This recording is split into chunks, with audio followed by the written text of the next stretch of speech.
Okay, so this is another episode of Nobody, and today we have. Who do we have today? Kylee. Jenna. Close. Kylee, what? You want my last name? You want my full government name? Kylee Elliott. Elliott. Where are you from, Miss Elliott? San Antonio. Born and raised? Born, in Illinois. What part? Chicago. Chicago. Okay. How long have you been in San Antonio? Like my whole life. Your whole life? Yeah, since I was like a baby. I was born there and then we moved. So I was not living there at all. In Chicago? Yeah. Okay. So if you were to describe yourself, how would you describe yourself in the sense of like your career wise? Did you go to school? Let's start there. I did. For what? For human resources management. It took me a while to figure out what I wanted to go to school for. So I have my associate's degree in human resources management, and I'm certified in that field, which like comes with your degree. And then I currently go to UTSA. For what? For communication and public relations. But it took me a while to figure out what I wanted to do. Like for my associates, I think it took me like 5 years to like go to school, go for something and graduate. I would just go and be like, oh, do I want to do this? No. I would take a class and I'd be like, I didn't like it. I would take another class, I didn't like it. And then it's like you just wasted time rather than just figuring out what you wanted to do. But I finally figured it out. And I'm on the right path. So it took you 5 years to graduate? Yeah. Yeah? Well, I stopped going and then I would go and then I would not go but yeah, like all in all, it took me like 5 years to get a 2-year degree just because I didn't know what I wanted to do. Yeah. Because you said you took a break, or because you were still taking classes, but you were just taking different, what's it called, career paths?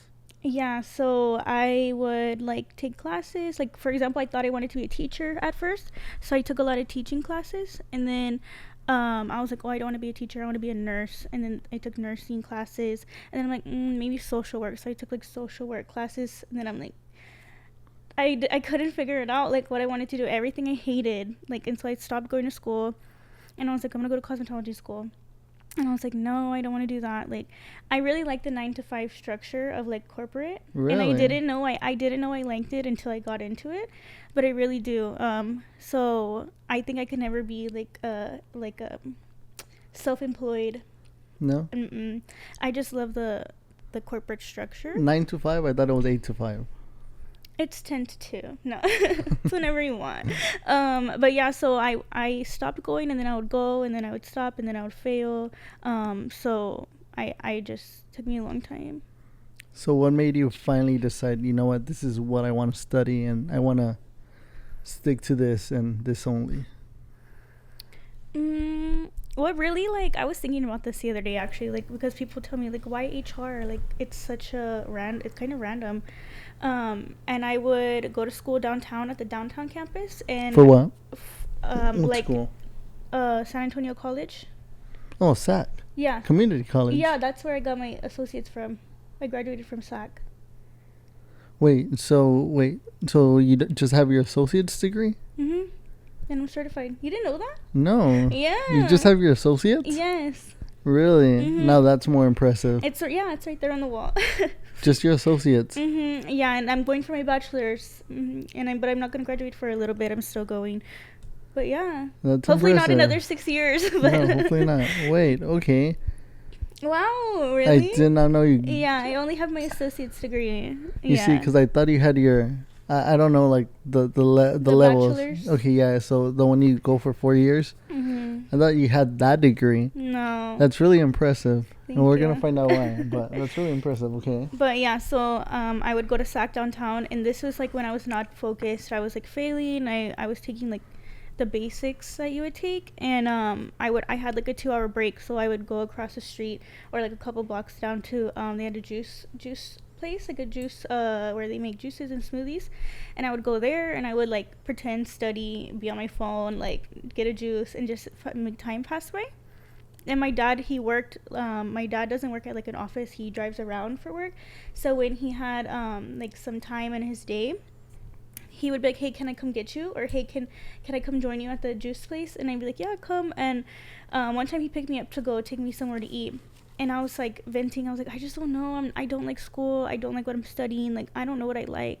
And he's questioning me because at this point I've been through teacher, nurse. Like, I've been through all of what I wanted to do. And I'm just like, nothing. I was like, literally, like, I would go to the doctor, and the person that took my blood pressure, I would be like, should I do that? Like, I was like reaching for anything that I was interested in. And he was like, why don't you just go into HR? And I'm like, what is that? Like, I had no, like, what it entailed. And he was like, oh, you just do a bunch of paperwork and you're in people's business all day. And then I was like, what? I'm like, is it hard? And he's like, no. And I was like, oh, okay. And then after that, like, I took one HR class and I was hooked. What hooked you? Like, I think the first class I took was like employee relations. And I was like, I like this. Like, you're protecting the business while also like catering to the employees that run the business to make it like a culture, like a cultural thing, like company culture. Have you heard of that? Somewhat. Yeah, so we have like, well, what is it? We have like it's hard for me to explain, like, the company culture. It's like how you feel when you're there, or like how they act or how they treat you while you're there. And like a lot of times when I'm kind of getting off track, but like when you hire someone, like they might not be the best for the position, like they might not have all the skill sets that you're looking for, but they're a culture fit, which means they would fit good on your team, they would fit good in the business. So you're willing to have someone that's a better fit, like socially, than to have all the skill set, because you can teach someone skills. You can't teach them how to be a good culture fit. It's just kind of who you are and how you fit in. But yeah, so I took like employee relations, I took business, and I took compensation, I took benefits, I took a lot of like HR classes, HR systems. Like, I took a bunch of stuff, and finally, like, I graduated like fast. After I took my first class, I was like, I'm done, I want to do this. And I like graduated like with all A's, because I was congrats. Like, I'm passionate. Finally, I'm passionate about something. I was like getting C's and B's, I was not caring, but finally I was like, I love this. So I graduated, and it was fast too. I took full-time, I worked full-time, and I went to school. I took 4 classes in the spring, 4 in the summer, 4 in the fall, for like a year and a half, and then I finally graduated. So it took you a year and a half to get your degree? Like, finally, once I was like locked in on what I wanted to do. Yeah, because you have to take like certain classes to meet like the requirements. Mm-hmm. So I had to take all those classes, and a lot of the classes that I took didn't count. Like, I have 120 credit hours from community college, which is like a 4-year degree, but they all don't go together for something. Yeah. So it kind of sucks. Like, I could have a whole degree, but in everything. So that's why I have to be focused on like what I'm taking now, and so to make sure it all adds up. So do you like it now? What you're doing? Yeah, I do. What's your favorite part about being HR? I'm like happy HR. I'm a recruiter. So okay, what does that mean? I offer people jobs and promotions. Okay. And I feel like it really makes a difference. Like, I call someone and I'm like, hey, how are you doing? How was the interview? And like, they're like, oh, it was good, and whatever. I make small talk, and then I'm like, well, I talked to the hiring team and we want to make you an offer. And they cry. Or they're like get all excited. Like, I like to tell them, if I can Zoom with them, I like to Zoom with them because I like to see their faces. And then, or if I call them, they're like so happy, and it's like, it just makes your day, like good news after good news after good news. I mean, there is sometimes that you have to give the unfortunate news, like, oh, we're not going with you, but like all day good news.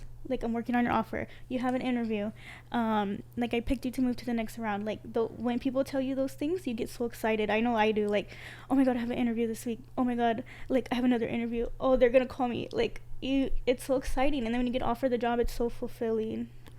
So was it hard to get to the place where you're at right now? Because it sounds like you like the job you're in right now. Yeah, it sounds like you're happy in the place you're in right now. Mm-hmm. But did you get it right off the bat? No. So tell me what happened the moment you graduated, job wise. What was your? Okay, so you were in school. And you Yeah, said you were working full time more at Chase, at JP Morgan. So I was working at Academy, the sports place, like as a cashier part time and going to school. And then I was like, I don't want to go to school anymore. And my mom was like, if you're not gonna go to school, you're gonna get a full time job. Like, we're not playing with you. And so I'm like, fine. So I applied at some other places, like I would apply at USAA, and that was hard to get into. Like, Okay. I interviewed there Why 4 there? times. Because I have connections there. Well, they obviously didn't help me. Now my mom works at USAA. Okay. So that's why it was your first choice. USA. Yeah, well, they pay really well, and they have really good benefits, and their campus is crazy. They have a gym, they have trainers, they have pelotons, they have like 4 cafeterias. A whole Google Like section. literally, it's like a college campus, and there's guards at the front with guns. Mm-hmm. And I'm like, yeah, I'm working there. So I applied and I interviewed there twice, and I didn't get it. This was before your career? Oh, Yeah, before I started working at Chase, Okay. I was dropping out of school, and I was like, I'm gonna get a full-time job because I'm not gonna go to school. So I applied at like Target, like for full-time roles, and HEB, USAA twice. I didn't get it, and then finally I'm like, I remember I was at my cousin's house, and I'm like, oh, I'm like frustrated, and I'm like, my mom is making me get a full-time job, like, and I'm on Indeed, like scrolling at her kitchen table, and I'm like, JP Morgan Chase Bank fraud. I'm like, sure. So I applied to like a bunch of stuff that day. They called me when I'm at my cousin's house that same day, and I'm like, I think it says I ran upstairs in her room, and I like closed the door because she had babies at the time, and I was talking to them, and they were just it was a recruiter, and I didn't. Now it's like crazy to think like that's what I do, but she was just like asking me questions like, why do you want to work here, and like when can you start, and all this stuff. And then she was like, do you have any like compensation wise, like what do you want to get paid? And in my head I'm like, oh, like I made $10 an hour at the time, so I was like 12. Like I was like, yeah, I'm gonna ask for more. Like I thought I was in my bag. And she was like, well, we start at 16. And in my head I'm like what the heck. And so it was an in-person interview. This was before COVID and everything, so I had to go in for an in-person interview. I was so nervous, like, but so yeah, so I went into my in-person interview, and I still remember the guy's name that did it, and like what he asked me. What did he ask you?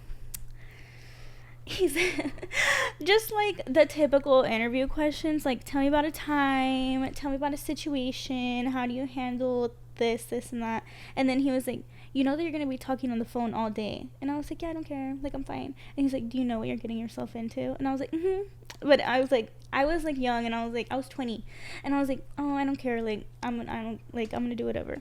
So I call my mom after, and I'm like, I don't think I got it. Like I was too chill, like I didn't care, like I had already got rejected from USAA twice, and I'm just like, whatever. And then they hired me, and they paid me $16.25, and I was like, I'm in my bag. Like I thought I had it. Like I was like, my head was so big. And so my mom took me to buy like corporate clothes, and then like, but in reality you still weren't corporate yet, right? You were just in a more, I was in the corporate offices, but I was like at the bottom. Like I talked to customers, like when you call Chase, I'm like, JP Morgan Chase, this is Kylee, Okay. how can I help you? But when you had fraud on your account, so they're mad, and they're yelling at you. I worked 2 to 10:30 okay, Monday through Friday. in school. I didn't go to school at this time. I was Okay. still like, I'm doing my own thing, like, and okay, so true. yeah, so I did that for 6 months, talking to the people on the phone, and it was ruthless. Like I remember we were in training, and it's called like a Y cord. Like you have your headset on in your computer, and then somebody else can hook in to your headset with their headset, and you can plug it in the computer, so they can hear your call. And they would do that in training. Like the managers would sit with you to make sure you're doing good. It was my turn. Oh, I was so nervous. Like I was like freaking out. And the guy was mad, and I didn't understand why he was mad, because I didn't know anything like about the job I just started. I was still in training, and then he was like yelling, and I'm like, oh, I'm muting it. I'm like, what do I say? And he's like telling me. And after I got off the call, I went in the bathroom and I cried, And I called my mom, and I was like, I can't do this. Like, they're mean to me. And my mom, she started at USAA like 25 years ago, doing the same thing. Really? Talking on the phone. And so she was like, I know. Like, I get it. Like, I know. And so I was like, she was like, well, just think about it. And I went back, obviously. But, yeah. And then, like, I mean, I slayed. I got on the floor, and once you get your confidence up, like, they're over the phone. What are they gonna do? Like, come beat you up? Like, so you just have to learn how to handle it, like, handle the controversy and the calls and, like, the upsetness of the customers. But I did that for 6 months. Okay. And then I was like, I was good. I had good scorecards. I had a little group of friends that, like, me, a girl, and a guy, like, we were, like, besties. We went to lunch. We worked the same shift. We would go, the girl lived in my apartment complex, and after work, I got off at 10:30, and they would get off at 11. And I was 21. I started April 1st, and I turned 21 3 days before. So I was 21, and then the girl was 20 still. And then the guy was older, but they got off at 11, and I got off at 10:30, and they would be like, go to HEB, get wine, get drinks, and, like, let's go to the pool. Because me and the girl lived at the same apartment complex. So I would get off, go, and by the time I got home, they would be off, and they would come over, and then we would swim until, like, 2 or 3 in the morning, and just, like, talk about work and, like, gossip, and it was so fun. And then I would go to work the next day at 2. It was, like, the perfect schedule to, like, have a fun time. But and then we were, like, the top 3 on our team, so we were like, what, like, let's be supervisors. And we did. Really? Yeah, so we all applied to be supervisors. And they put us on this, like, swing team, which is, like, you can come be a supervisor and see how it is, and if we like you, we'll hire you. And we were on, it was like, we'll do it for 6 weeks. And I was there for 8 months, being on the swing team, not getting paid, being a supervisor, and it was horrible. That made me hate my job. Being in the swing team. Yeah, well, then they hired me on $18 an hour, like $2 more. As a supervisor? Yeah, finally they interviewed me and they hired me and my 2 friends. And so. Wait, how long after? What do you mean? So you said you were working there 8 months. So 8 months you were doing the swing team, or it was 8 months in total? Because you said you were doing 6 months. Yeah, so I started 6 months, and then I went to this swing team. Stop being bad. I went to the swing team. I think it was literally, like, months, but when they finally hired me, I can't remember how long, but I know it was way longer than I was supposed to. I was getting frustrated. Like, okay, I'm getting paid, like, the same amount. I'm taking these calls, and you think, like, when you call in and you're mad, you have fraud on your account, or, like, we denied your claim because, like, we found it to be, like, not legit. They're mad, and then they're like, let me talk to your manager, let me talk to your supervisor. It was me. And then they're, like, cussing me out, like, calling me the B word. It was during COVID. They're like, I hope you get COVID and you die. Like, they would tell me stuff. When you get off work, where are you? I'm gonna find you. Like, they would say stuff like that to me, and I was like, I hate this. Like, it takes a toll on your mental health. And then they changed my schedule to, I was off Wednesdays and Sundays. I was working 12 to 9. I was like, I have no time in the morning, no time at night. Who wants to be off Wednesday and Sunday? I was like, no way. I was hating it. And then I started being, like, mean to the customers a little bit, like, having an attitude back with them. And so I was like, yeah, it's time. Like, I have to stop doing this. Like, I hate my life. I don't want to go to work. And I'm working at home. And, like, my thing when I was working at home, my office was in my bedroom. And I couldn't, like, function. Like, I got off work and I would want to go lay down and chill. And I'm like, it's, like, haunting me. Like, the computer is, like, haunting me in my room. That's how bad I hated it. And, like, I was like, I don't even want to see it when I'm not at work. Like, I don't want it anywhere where I can see my computer. Like, it was just, like bringing, like, bad vibes home. And so I was like, I'm done with this. So I applied after that to be it's called a quality analyst. So you turn and you listen to people on the phone and you grade them and you write them up for, like, like we have government regulations you have to follow, like regulation E, F, like all this stuff. Okay. That when you're talking to customers, like you have to say your name. You can't like lie. If you have to read a disclosure, like this call is being monitored and recorded, you have to say that, or it's like a government regulation. And if you don't, like when they do government audits, we get fined. So I had this whole like form that I would fill out based on the government regulations, and then some regulations that Chase put in, and then like how like their attitude and stuff that you would grade them on. And so I would listen to the call, and then I would. Was this during like a live call, or was this after? No, after. Okay. Yeah. So I could see both their screens, because you work off 2 screens. I could see what they were doing on both screens, and they're like listening to them talk. And then I would like judge them against our form. And then we had a bunch of articles like we would have to read. I'm like, oh, did they like, they said something, like they would say might instead of like will or something, or they said maybe instead of might, and you're like, oh, can I write them up? Like you would have to search for a long time. Like I would do 8 calls per day, and because like I'm working 8 hours, one call per hour is crazy. And so I did that for a little bit. And at this time, so before I got out of being a supervisor, I was back in school. Okay. Yeah, so I started going back to school because my work paid for it. It's free. So really? Yeah. So is this in Chase? Yeah. So it was free. So wait, so tell me how that worked. How I go to school for free? You just. Cause some people don't know that. So is this? Hold on. Is this you're able to work? How long do you have to be working there in order for them to start paying for your school? So it used to be 90 days. Now it's first day you can get payment. Really? Mm-hmm. So what do you do? How was that process for you? For me, I just went on, like, we have an internet, which is like the internal internet at Chase, and I just went and I searched, and I was like, tuition reimbursement, or like, because I knew like when you the recruiter goes over like all the information, and it's like, oh, you have medical, you have dental, you have vision, like they just like nail it off the list when they're talking to you. And I didn't care like about benefits because I was 20 and I was on my mom's stuff, so I was like, oh, I don't care about any of this, like whatever. And so at the time, and then I like was like, like getting interested in going back to school because I was hating my life. Like, I'm like, what am I gonna do? I can't do this forever. And at that time, I was like, oh, maybe I'll be a manager. But no, I don't know. I was just hating it.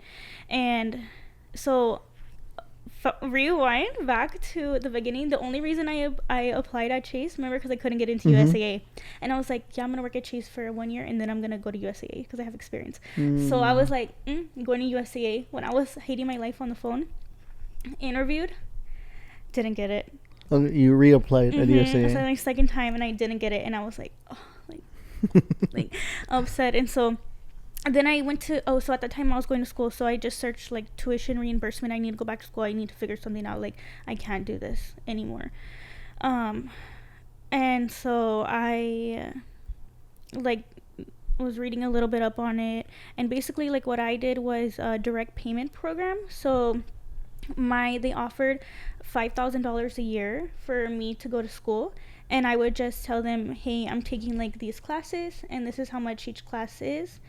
And then they would send me a sponsorship letter, like on email, and they would be like, it would just say, give this to your financial department at your school, and then I just forwarded it over, and then my bill would be clear. Really? It would say like JP Morgan pay, like, and it would have the credit amount. Oh wow! It was crazy. So did it just cover your school, or like it covered like books and things like that? Yeah, so you can do a separate thing for a stipend for books. Okay. But I mean, I didn't really care. Okay. I just paid for my books, or like my family would help me. You didn't really need a lot of books, just like some of them were online even. So it was like few and far between where I needed like a lot of expensive books, but they do reimburse you. And I was able to do that, I think, because my community college was so cheap. Okay. Like, because they gave $5,000 for your bachelor's and $7,000 for your master's. Okay. So I was able to go to school completely for free. Now, I don't go for free anymore. Because I don't have enough money. One semester's like 5,000, so I can only pay like I have to pay the other So half. they're still covering 7,000. No, 5. Oh, they're covering 5,000. Mhm. Okay. Yeah, but okay, so I went back to school at that time. Oh, hold that thought. So for the job, for going back to school, is there like certain amount, like certain what is it called? Like qualifications. No, certain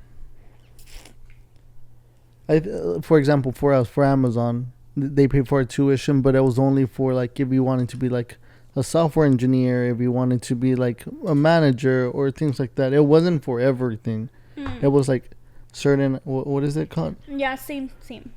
Okay. So you had to do something within the business, like finance, like business admin, finance, HR. Like it had to be like business oriented. Like cybersecurity, IT. Those are all covered. Okay. But it wasn't like I want to be a nurse and they're gonna pay for that. Okay. Yeah. So HR like was in there, or it was like get manager approval for your classes to be like go talk with your management and tell them the classes that you're taking and have them approve them if they apply to your line of work that you do now. I'm like, no, my manager's like at that level, like your manager's like me. So I'm like, like the same age. Yeah, or like, the mindset is not like there to help at all, like with anything. Yeah, my managers were not helpful at that time when I was on the phone, like at all. Like, because for them it was just work, right? Yeah, like no passion behind it, like just straight work. So then I went to the back to school, and I go full time, like straight off the bat, full time. I didn't care. So I was doing work online or face to face. At the beginning I did both. I did go for online at night, but then in person like at night, but it was downtown and I was living like 30 minutes away, and I would get home late, and so I was like, oh, let me just do like online. Wait, so this is important. So you were living on your own, or were you living with your parents at this time? I was living on my own. Okay. So you were living on your own, paying your bills, right? Yes. Going to school full time and working full time as well. Yes. So how was your schedule? Like, so you were going to school face to face and online. So how was like your schedule, like a day-to-day schedule, like for you? Like, let's say I went to school from 8 to like 12, and then from 2 to 9 I worked. How was yours? So when I was on the phone, I worked like 12 to 9, and I was off Wednesdays and Saturdays. So I would try to go to school on like a Wednesday, like a Monday and Wednesday, like 8 in the morning or 9. And this was before all the work from home stuff started happening. And Pre-COVID. It was like the interlude of COVID. Like COVID's in China, like, and they're all talking about it at work. Okay. So I'm like going to school, and then I'm going to school, and then I remember COVID came, and I took an LOA from work, because if you had an autoimmune disease, they were automatically granting you LOA, like for however long until they could figure out, because you couldn't be in office. So I was off for 3 weeks. Paid? Yeah. And so I was at home, and I would just like go for walks, or I would watch TV. The beginning of lockdown was like fun because you didn't do anything. And I like loved it. Like there's all those trends online, and I was just eating it up, not working, sleeping in, like living my best bum life. Like I loved it. And you were getting paid for it too. Oh yeah, getting paid the same money to do like nothing. I was making TikTok videos. I was like going for walks. I was like enjoying my life. I was like opening up the blinds and opening the windows to get fresh air. I was like, this is what life is about. And then 3 weeks later, 2 boxes showed up at my door, and it was my work from home equipment. So then I had to work from home. But yeah, so during COVID, I did school online. It switched to online, so you just put your camera on your computer, and it was in the morning. It was at 9. I would do school 9 to 10, 15 or something like that, and then I would go to work at 12, all at home. And then that's when life started getting a little bit like not worth living anymore, because it's like, we're locked inside, you can't go anywhere. I go to school in the morning and then I go to work for 8 hours, and they're freaking yelling at me and they're mean to me on the phone, and then it's dark when I get off, and like I'm sad, I can't go to the gym, I can't do anything, like I don't have time for anything, like this is not fun anymore. So I was like, yeah, I have to make a change, like this is like depressing me. So I like, that's when I applied to the back office role. What's that? The quality role. Okay. Yeah, so I applied and I got. Oh, that's where you screen the calls? Yeah. Okay. So I was a quality analyst, so I screened the calls. I did that literally for like 1 year, I think. Oh, that's a long time. Like a year? So at Chase, when you get into your jobs, you have to be in there for 1 year or you're not eligible to apply for a new job. Really? Like within the company, yeah. So if I would go to that role and I would be like, oh, I don't like this job, I want a new job, I would need like approval, and I would have to like plead my case to my management team for them to approve me to leave, and then I have to plead my case to the hiring team on why I want to leave, and I haven't been able to commit to this role. So I did go through a little bit of like because I changed my line of business as well. So I was doing fraud claims, so I would file claims and like give feedback on the claims, and then I switched over to quality and I was doing collections, which I never worked in collections, so I had to learn the line of business, and then I had to learn how to audit the line of business against the government credentials. So I struggled for like a little bit because it's all different. And I was like, I don't like it, like I want to leave, but I couldn't leave, and I was like, I'm gonna get fired, like because my scorecards are coming back horrible, I didn't know anything, like it was crazy. And were you working from home during this time? Yeah. Okay. And I was just thankful that I didn't talk to any customers. It was a non-phone based, I didn't talk to anybody. And I also realized like during this time that I cannot be behind a computer and not talking to anybody, because I would message my coworkers, I'd be like, can you get on Zoom, and then I would talk to them for like 30 minutes, and I'm like, oh, I have to work. So I was there and I had the same situation, like managers not passionate, just doing day-to-day to get by, didn't care about their employees.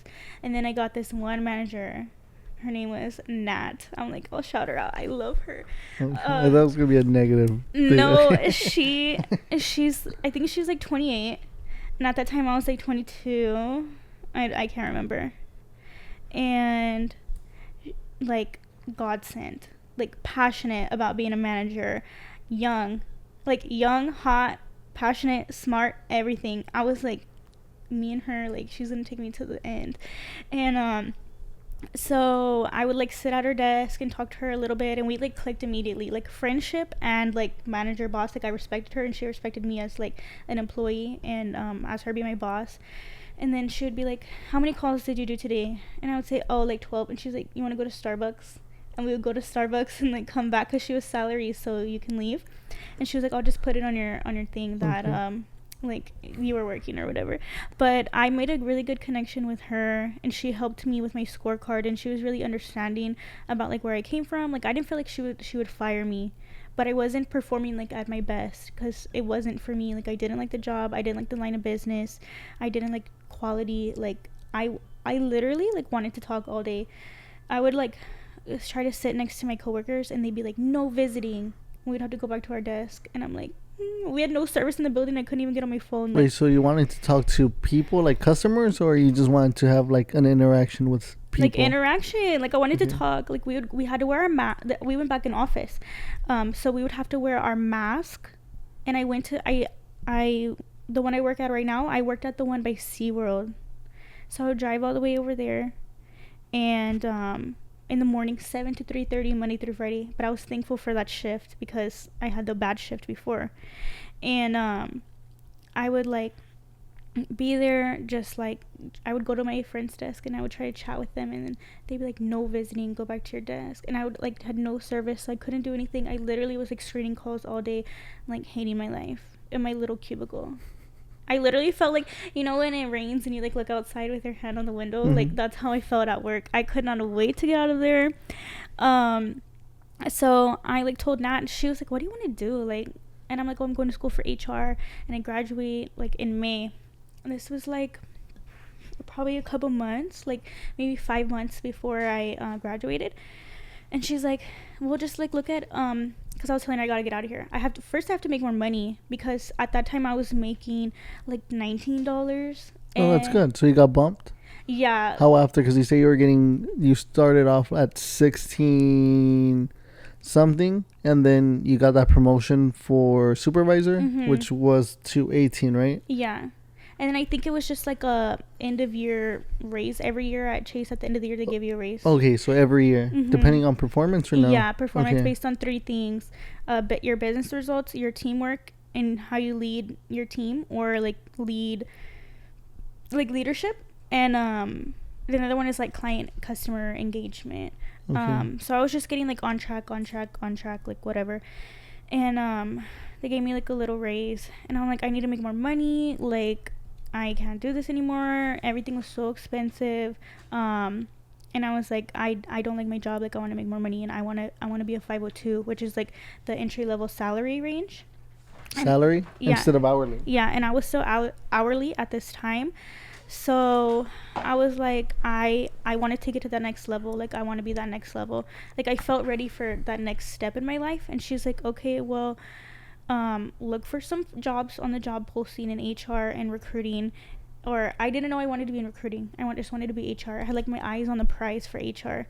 And so I'm like applying. There's only like recruiter positions open. I'm applying in Chicago. And at this time, my family was like, you're not ready to move to Chicago, girl. Like, mentally, no. And so I was like applying in Chicago. I was applying everywhere for literally every HR thing. At the same time, I was applying to be a manager back on the floor. Because that was an entry level to salary too. And I had the knowledge of the business that I could go be a manager on the floor. So hold on real quick. Do you need a degree to become a manager there? No. So I'm sure it helps, but no. It's just experience based. Okay. Yeah. And it's more like who you know. Like. And most. Because if you stay on the floor, you go to supervisor, then you go to job coach, where you're training people, and then you go to relief team leader. Or any of those salary? No, they're all hourly. And then, so you're a relief team leader, and then a spot opens, like, you're gonna get it because you're already manager. Basically doing the role. Yeah. Okay. And so I would apply. I would get rejected like off the bat. For the HR ones, like, rejected off the bat. had no degree. And like in those HR, you do need a degree. Or like experience, I had nothing. Okay. And so I was like getting down, but I was not giving up. Like, the other day I looked at all my applications, and it was like a lot for like team how leader. many do you think you made? Applications? Probably like 15. This is before you got your degree, right? Yeah. Okay. So every time I would see something come up, I would check every day, like apply. I didn't care.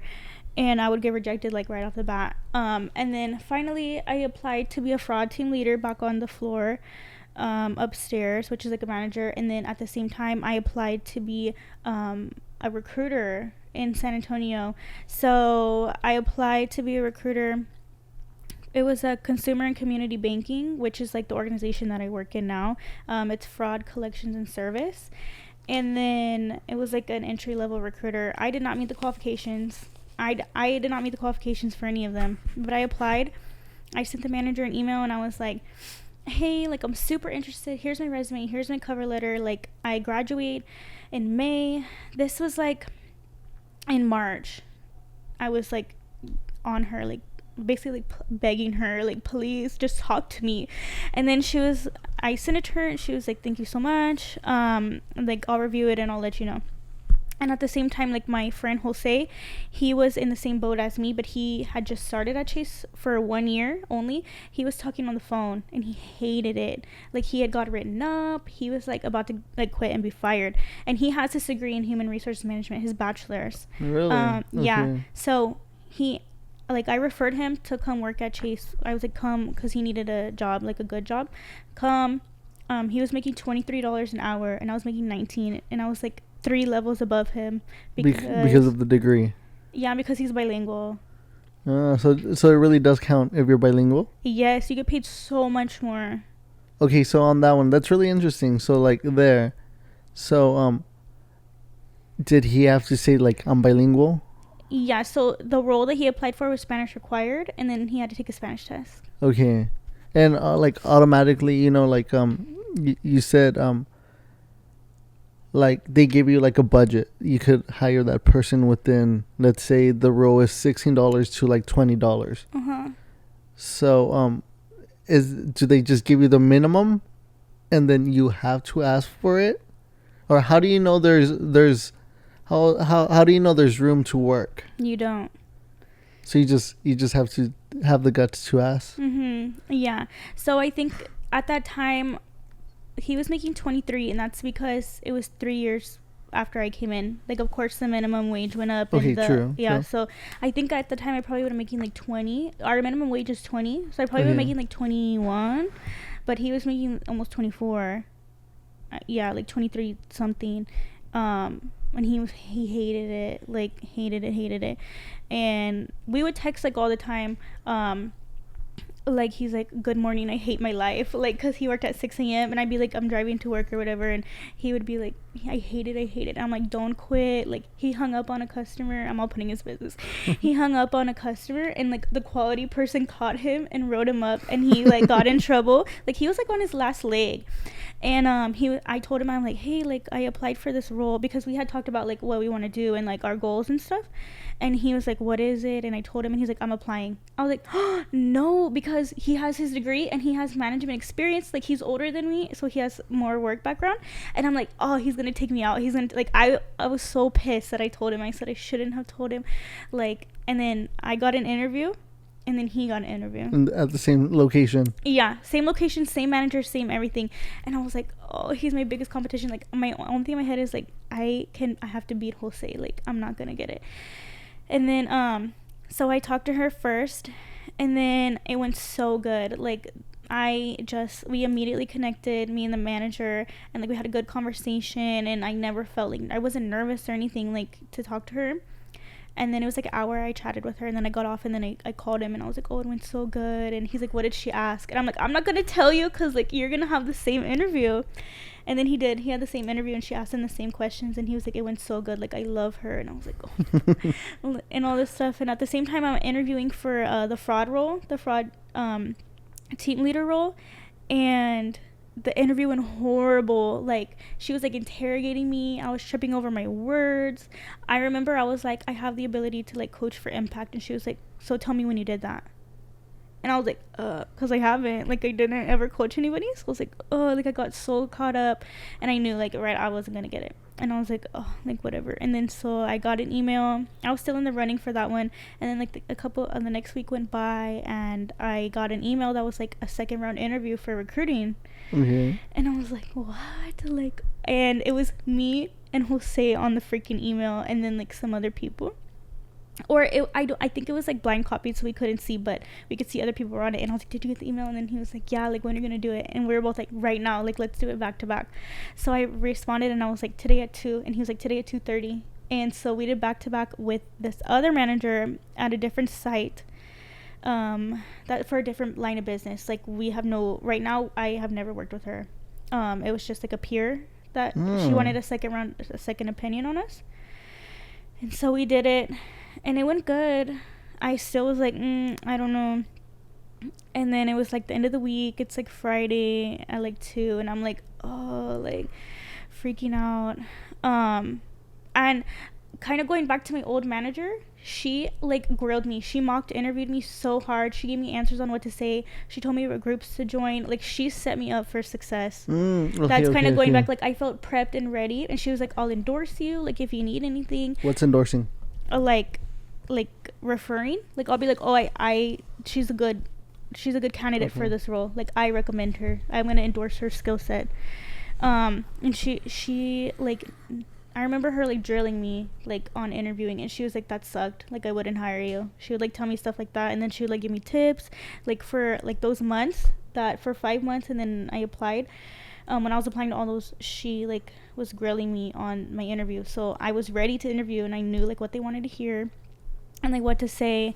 And then so like kind of fast forward back to now, he's like, have you heard anything? I'm like, no. And then he was like, he called me, and he was like, they offered it to me. They offered it to Jose, and I was like, no, like I cried. I was like, no, and all this stuff, and I was like, oh, I didn't get it. Like, I freaking knew he was gonna take me out the game. Like, I knew it. And then I didn't hear anything all weekend, and I was like, they're gonna reject me on Monday, because he ended up like countering his offer, so they had to like take the weekend to What do you mean?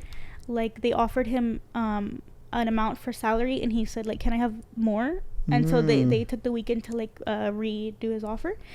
And I was like redo his offer because they were gonna approve it. Yeah. Okay. So they were like, yeah, we could do that. And so they were gonna draft his offer. And I was like, yeah, probably as soon as he accepts it Monday, like I'm out. Like I already know. And I'm like, I have to go back to my stupid job, and like and then on Monday, they offered it to me. They called me and offered it to me too. They offered him more money than me though. Really? Mm-hmm. And I was like, what? And I was so thankful. And then I tried to counter, and they rejected my counter. And they're like, you just be grateful that we called you. So I was so happy. Okay, but hold on real quick. So whenever you counter offer, does it affect you? No, it's illegal. It's for it to affect you. So kind of knowing, I was always scared to counter, but I mean, knowing what I know now, once the offer is presented to you, we can't take it back. It's illegal. You will get sued. Like I tell you an offer, like, here, I'll pay you 18, and then you're like, can I have 20? And I'm like, actually, because you countered, we're not gonna give it to you anymore. Oh. Then you could sue us. That's illegal. Okay. So yeah, I mean, there's no harm in negotiating. Like, go crazy. Like, tell them what you want. And so I accepted it, of course, because it was a pay raise. It was $50,000 a year, and I was like, oh yeah, I'm in my bag. Like, I thought I was in there. Okay, so wait, this was 502? Yeah, entry level salary. I was like, I'm that girl. Like, I couldn't wait to post it on Facebook. Like, I was so excited. Hold on, another question. Was this after or before you graduated? Oh yeah, so my interview was Monday, and I graduated Friday. Oh, the Friday before or the Friday after? Friday. That week? I was like, I graduated in 5 days with my degree. And so, so it was like, when people are like, oh, how far after when you got your degree, did you get hired? I'm like, well, immediately, but also no, you know? So to be in that role, did they have that knowledge that you were about to graduate, or it really didn't matter? It really didn't matter that you had a degree. No, I think that's the only thing that helped me when they offered it to me. Okay, because if not, you wouldn't have gotten it. Yeah. Okay. My boss that gave us feedback, she was like, really, like, we laugh because I'm like, you hired 2 20-year-olds on your team. Like, what were you thinking to hire for this whole line of business? And she was like, I liked y'all. Like, y'all have good hearts. Y'all are nice people. And y'all are educated. Oh yeah, okay. So hold on, go back and tell me some of those reviews, because I think that's really important, right? Like, what were these hiring managers looking for, or what did they like about y'all? I think that, like, Jose and I are very similar in the fact that, like, we were the only 2 that got hired. Like, they hired 2, me and him. That was it to start. And I think, like, our passion shines through, like, our work a lot. I get that feedback a lot even now. Like, I ask for feedback regularly from my clients, and I'm like, what can I do better? What did you like? Because it's like a collaboration. Like, I want them to feel heard too. And they're like, your passion shines through your work. And what does that like mean though? If you were to tell me, like, my passion, like, if I was to describe that, I don't know what that means. What does it mean to you? Your passion shines through. Like, I care. Okay. I go, like, above and beyond because I care. Like, I don't do the bare minimum. And, like, I think that's, like, evident. Like, if, like, for example, like, there's 2 candidates on a requisition, and they hire one, but the other one was really great. Well, I'm going to take her, and I'm going to pull her and put her into another requisition because I think that she was so good that I want to give her a job. But, like, maybe not here, but here. And so it's like, and that all falls, like, now that we're talking about that all falls on the hiring manager, right? How much that person really cares for her job, because another, like, manager that really is just there to work wouldn't put in that effort to place that candidate on something else. Yeah. So they'll be like, and it's also like the recruiter, like they could be like, oh, I really like this person, but this, like the manager, because right now my clients are managers. So there can be like, oh, I had two great people, I can't decide, I can't open two positions, I'm gonna take her, but she's my silver medalist, like this other girl, which just means like you're literally like the next runner up for, I mean, it could be for anything. And then I'm like, well, I think that she's great too. I talked to her, and my job is to fill roles. So I said, I think she's great. She's also going to be great in this role that I have over here that I'm hiring for. So I'm like, hey, I have a role. If you're interested, go ahead and apply, and I'll push you through to the interview process. And then they get hired into this role. So it's like, It's like a lot of matchmaking. yeah, yeah. But it's like if I didn't care like really about my job, I would just like she'll figure, like if she cares, she'll apply. You'll just post like listings and then like, oh, people apply, just interview Yeah. them and whatever, right? Yeah, but I'm like, no, I want the best person for this role. I care about this girl that I talked to, that I interviewed. Like, she seems passionate about her work. She has a skill set and what they're looking for. And like, it really all comes back to like, what would I want someone to do for me? Like, I would want someone to reach out to me and be like, hey, I think you're good for this new opportunity, you know? Mm-hmm. So I do that a lot. Like, I'm like, maybe not this time, but like, if I have something else coming up, I'll let you know. And I take names, I take resumes, I connect with people on LinkedIn, like, so I'll keep them around, and they'll come like in my mind automatically when I have a position open up. But yeah, what were we talking about before that? Me coming into my job as a recruiter. Yeah, we had no experience, just degrees, and like we just learned. We had a trainer, Martin, he works with us now, and then someone else that was we zoomed with her, but we just kind of came in and leaned on each other and like bounced questions off each other, figured everything out. Like, that's really how it worked. What's your job role now? Now, or when I got hired as a recruiter? So you got hired as a recruiter. What? Okay, let's talk about that. What role is that? So I got hired as a senior recruiter, which I didn't know. What is that? So like a senior recruiter, so there's people that were like, this was not an entry level recruiting job. I was like a senior recruiting professional. So there's like different levels to recruiting. So when you get hired in like a class, like for example, the fraud specialist ones, the classes that they fill, they need like 20 people. They just fill those with like entry level people like me when I got hired. And then I was doing like that had no client management, and now I'm a client engagement senior recruiter, which means I had a book of clients that when they needed a position open, I would be their recruiter. And I had to manage them and make them happy and make sure that they were not like pissed off and like meeting their needs and stuff.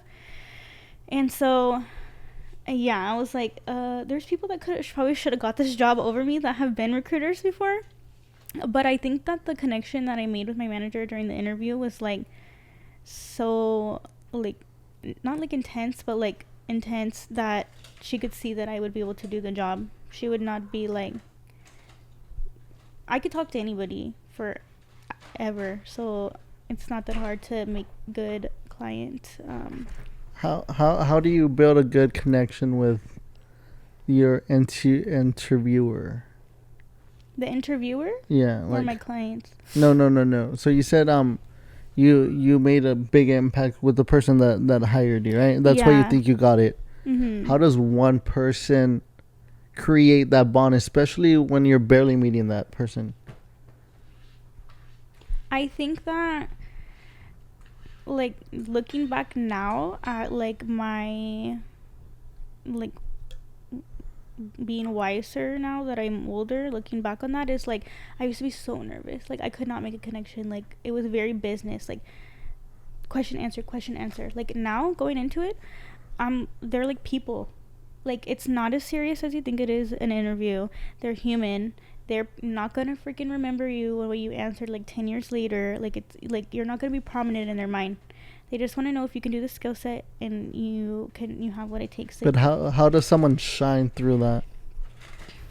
A lot of things that people struggle with is like selling yourself, like talking about yourself, like bragging about yourself. They hate it, and that's what. Who hates it? Like, hold on.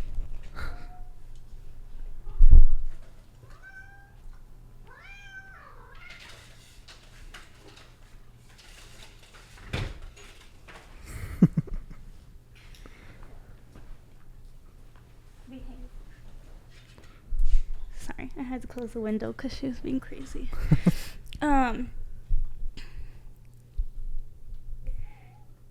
my bad. So like when you're interviewing for a position, like there's like people don't like to brag about themselves. Like, Is bragging a good thing or a bad thing? good. I think that you should be able to brag about yourself. Like, I have a degree. I am skilled in this. I can do this, this, and this. I'm good at Excel, and these are the things that I've done. I've built this. I've done this. Like, people don't want to brag about themselves, but like, they don't know you. How are they gonna know if you don't tell them? Is it good to lie when bragging? Maybe you can like Over exaggerate. Over exaggerate. Yeah, but no lying. What do you mean? So let's say I'm excellent at Excel, but I'm never used Excel. Will that bite me in the butt? Yeah, if you don't know how to use Excel, you better be ready to learn Excel. I've done that. Yeah. Yeah. I'm like, I have a advanced Excel knowledge. I hate Excel. It's the worst Microsoft Office thing. But so I said that, and now I work out of Excel sheets. I pull reports. I have to learn how to like filter, do lookups, do all this stuff, formulate an Excel file. So I had to be like, learn it. I look stuff up like how to do this on Excel, or my friend is really good at Excel, and I'm like, can you come help me with this? And I build like decks on Excel, or like books on Excel for like organization stuff within my team. And I had to like learn how to do that because I was like, yeah, I could do it, and then I had to do it. But sometimes it's worth lying for, right? In order for you to get the job, and then you learn as you go. Or you don't recommend lying, over exaggerating. It depends. Like another example of like over exaggerating is like over exaggerating in a good way or in a bad way? Good. Okay. It's like I am a mentor. Like for example, like I'm a mentor on my team. And I coached one of our people coming up, and she sat with me, and I mentored her, and she shadowed me, and I gave her own book of work or whatever, and she was able to successfully close her book of work, filling our diverse slate, and meeting her higher goal within the allotted amount of time. Maybe she didn't. Maybe she did it 5 days too late, or she didn't meet her diverse slate, or she didn't get her higher like right away. It's like harmless, and it makes you look better. Okay. Because you're not lying about that you mentored somebody. You're not lying about that they shadowed you. You're not lying about anything. You're just leaving out certain details so that way it doesn't make you. It doesn't. Not that it makes you look bad. It emphasizes your answer. So like, in my resume now, I have like, I hire double the gearing ratio, which is true. Like, but every month, no. But overall, yes. So we have to get 11 hires a month, and I double it. Like overall, my average is double that. But it's like every month, are you going over 11? Like, well, yeah, but are you doubling it? No. So it's just like, you're telling the truth, but like a little bit better. What happened to? You said you were shy, right? You used to be shy. Yeah. How did you get over that little hump of being able to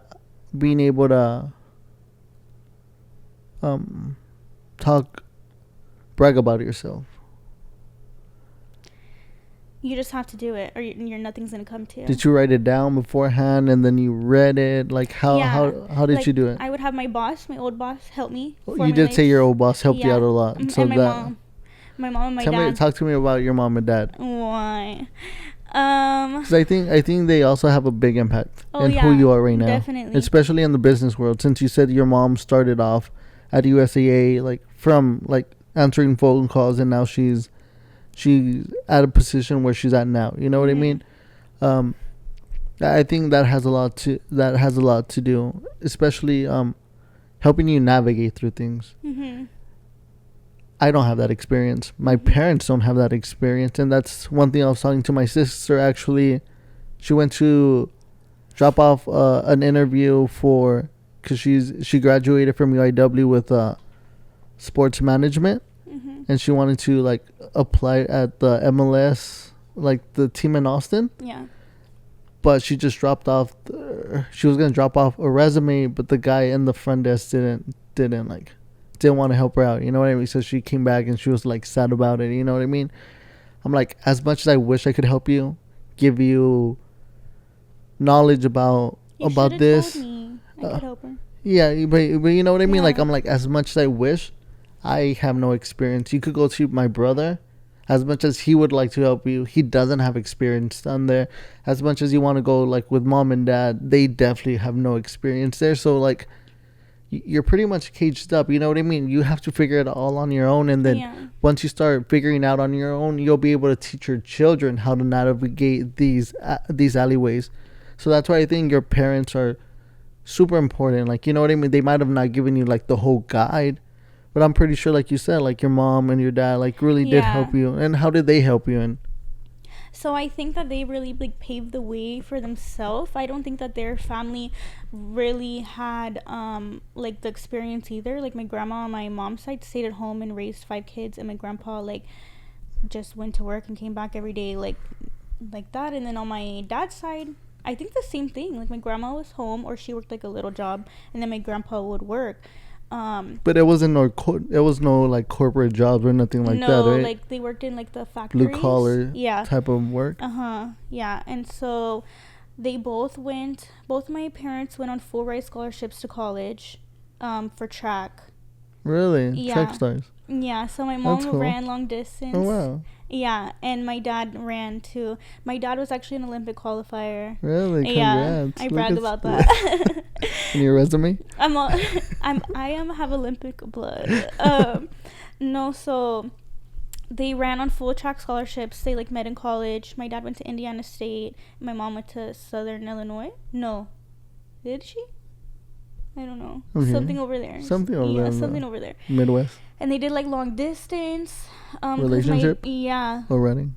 Both. Really? Yeah. Oh wow. They're long distance kind of people. And so yeah. And then after they graduated, and then they my mom's degree is in like health.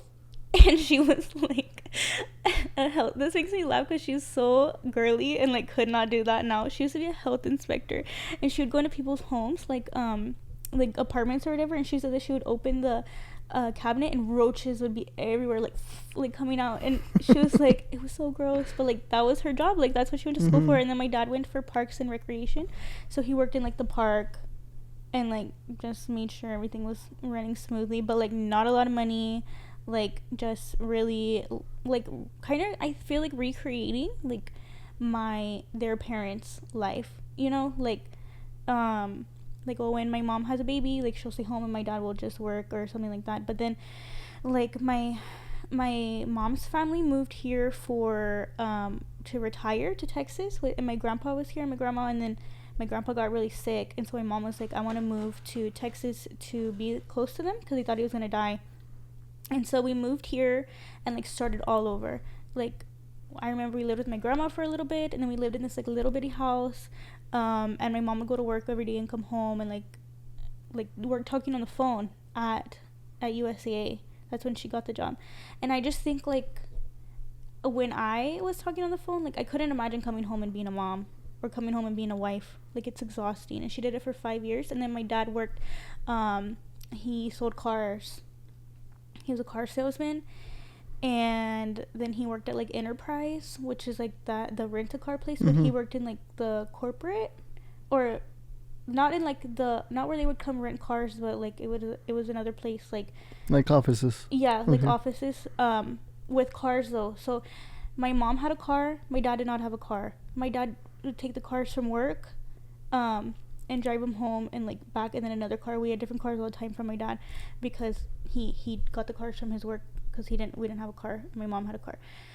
And then like it just started like over time getting better. Like my mom moved up, she became a boss, like a manager, and then she became like more manager, and now she's like an executive director. She's been there for like 25 years. She's gonna get her own parking space this year. Ridiculous. Yeah. Like at USAA, that's a big accomplishment. Yeah, I'm like, okay, girl, with your parking spot, but like, and so she has a lot of connections there because she's worked there for so many years, and she's just worked her way up, and she has a lot of knowledge of like being through the business. Like, you've been in my role, you've been a manager, you've been interviewing people, you've been hiring, you've been in like the hot like spaces. Like, product right now is going crazy in like the corporate world. Like, product is like Zelle, like that's a product that we offer, or like things like that. Like, it's product is really big and it pays really, really hot right now, if you wanted to work in product.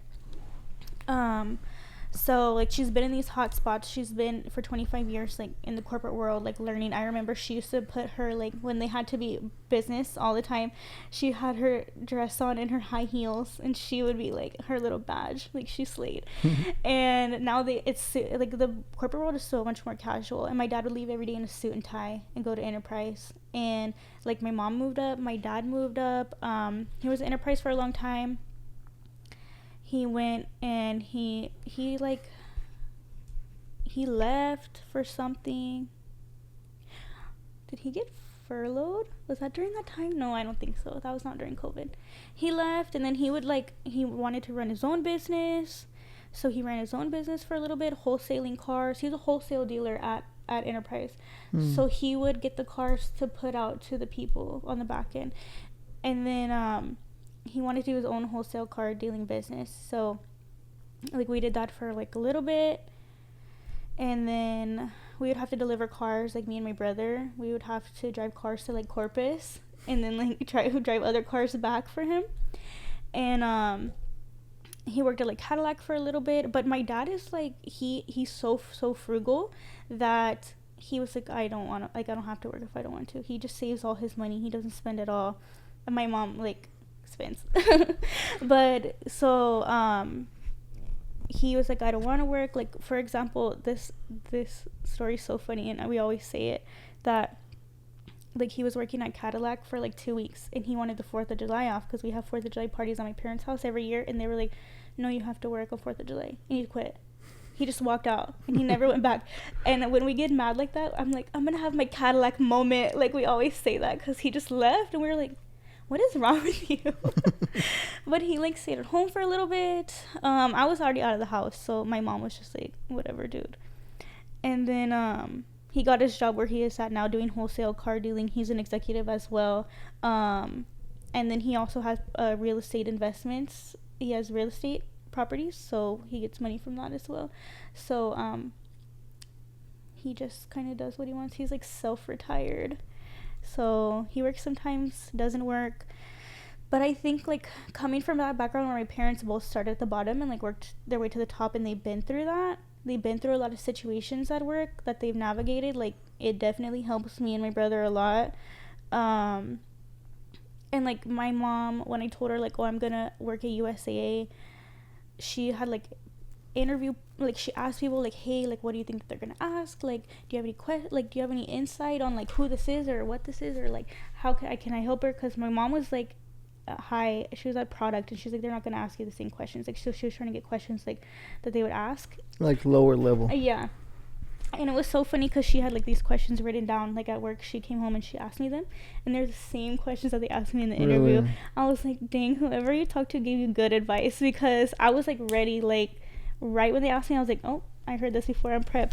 But yeah, my parents both helped me, and they still help me a lot. Like, especially coming up into like, at the beginning, it was like, oh, I'm just so proud of you, like, because you're starting your job. And then now that I'm a recruiter and I have like difficult situations with my clients, or like a difficult situation like with a coworker that we have to like kind of get into it, but it's business. Like, we have a disagreement, but it's about work, so it has to be professional. They really help me like with stuff like that. I'm like, oh, what should I say, or what should I tell them on email, or things like that, and they help me. But yeah, I mean, I feel like it gives me a big advantage having my parents like so supportive and so able to help me. It's given me like a big advantage, because I look at other people my age and I'm like they're not even close. Like, not to be like bragging or anything, but like, they're nowhere close. And I really think it's because my parents. Because what do you think? What about your parents gave you that advantage, you would say? because they didn't do the work for you. But what do you think? But I think they supported me through the work. So it's more the support system you received. Mm-hmm. Okay. Like, I'm calling my mom and I'm crying, and I'm like, she's there for me. I took accounting. I was at my dad's kitchen table every Wednesday night studying accounting, and he was helping me. Economics, he was helping me. My math, he would like literally tutor me on my math, and I like things like that. Like, I would go over there. Like, when I graduated, my mom took a picture and posted it, and she was like, they graduated accounting, like, because we did all of it together. Because I there was no way like I would be able to do it, especially online. Like, I needed someone to teach me, and just like how to be responsible, how to be mature, like handle your shit. Like, I feel like they really like taught me how to do that, I guess, like through actions rather than like I can't think of a situation where they would like teach me that, but like, oh, I'm late. You just saw from them, and that's like my mom has never been late for work. She never took a day off. She had 400 hours of paid time off, and she never took it off. Not when we were younger, never, because she was like, I'm scared my kids are gonna get sick and I'm not gonna be able to be off work. So she never took a day off ever. And then her boss was like, you need to take time off, your kids are 20, like. So she just started like literally last year taking time off. What, like an hour? No, she would take like, she took a week off after Christmas. I was like, what, a week? But like never ever took a day off. Like, if I was sick and I had to stay home from school, I'd go to my grandma's. My grandma would come over, or after school, like my grandma would pick me up. And I think that my mom also was able to be so successful because my grandma supported her. There was always a support system. Like, maybe my grandma didn't support her like financially or like through her career, but my mom was able to make a career because my grandma could pick me up from school. My grandma could stay home with me. My grandma could take me here or there. She always knew there was someone reliable too. Like, I was always at my grandma's. Like, always. She was always picking me up, taking me places, taking me to school, like everything, because my mom had to go to work and my dad went to work too. Or my mom would drop me off at school at 7 a.m. and school didn't start till 8:30. I would just sit there, like, at the cafeteria. Yeah, and just like until school started. And then I would be like to my friend, "Oh, can you take me home? Cause my mom's at work." And then they could take me home, or like if they couldn't, I would have to call my grandma or something. So where are you at now in life? Now that you graduated from community college, again, it took you 5 years. Not too much. No, but it's a good example. You know what I mean? Because it's a good example. It doesn't, especially when it comes to like figuring things out. You know, I feel like you have to. I had a lot of like guilt over that. I still do, like not having a degree. Like, I have a lot of guilt over it. Like what? What kind of guilt? Like, I should have it. Like, what am I doing? I'm not like successful. Like, it's just like, you feel you're not successful at the moment? No, I am, but like, no. I'm saying, do you feel that way? I'm not saying that's who you are, but it's a question. Do you feel successful at the very moment? Like moderately. Okay. Like, there's more to go. Of course, but do you feel content with what you've been able to accomplish? No. Okay, so tell me where you're at this very moment. Like, my job? Mm-hmm. I recently got promoted. Congrats. So I'm an associate recruiter, and I cover 3 lines of business now. Okay. So working where? At JP Morgan. JP Morgan. Yeah. So hold on. How long have you been working there? Almost 5 years. Okay. Real quick before I forget, do you think all those experience from starting from nothing has helped you to where you're at now? Yes. Yeah? Mm-hmm. Okay. As much as you hated them. Yeah. You think it really did help? I have more passion for my line of work because I hire. Okay, so another thing is like now I hire into consumer and community banking, and I worked in consumer and community banking. So I'm hiring for the roles that I was in. Okay. So I've hired for like the manager that I had when I was a supervisor. I hired for her on her team. The manager that I had in quality, I've hired for her on her team. and I've hired for, like, I know what they're gonna be doing and getting themselves into because I've been there, and I can empathize with them wanting to get out, wanting something new, wanting something different. Do you warn them? No. No. Yeah, no, because I got jobs to fill. Okay, true. But I did like when I was hiring for those supervisor roles, I did feel bad, like, because I've been there, and I like know that they're gonna hate it. But then I turn around and I get them out of there, so Okay. it's like a win-win. Like, I met one of my best friends, Amanda. I met her because I hired her. Okay. Out of being a supervisor into quality, which is kind of funny, the same thing I did. And yeah, that's how I like met her and like made the connection with her. Like, I knew of her, we had mutual friends, but I never met her, and I think there was some like tension between us just from like misunderstandings of their mutual friends and stuff. But I felt bad because she asked me about a role and I was like, oh, I'll go look at it, and then she got rejected, and I'm like, oh, she probably thinks that it was because of me, like, because we had like, there was like no tension, it was just misunderstandings on both sides. Like, we both thought we didn't like each other, but we didn't. And so I was like, I'm gonna have her apply for my job because like I want to like peace offering to her. So I was like, hey girl, apply for this, right? And I interviewed her, and like, I already knew I was gonna pass her on, but I just wanted to get in front of her, like, face to face on Zoom, to let her know like I'm nice, like. So I was like, hey, like, and this stuff. And then she was off one day, so I messaged her on Instagram about the job, and I was like, hey, I'm gonna offer you the role, like, all this stuff, like, do you have any questions? And then she was like, no. Then I offered her the job, and then after that, like, we've just been friends ever since. Oh, I remember telling her, like, it was like Thursday, and she was like, what are you doing? Do you know when I'm gonna get my offer? Like, on Instagram, I said, oh, I'm getting my nails done, so probably tomorrow.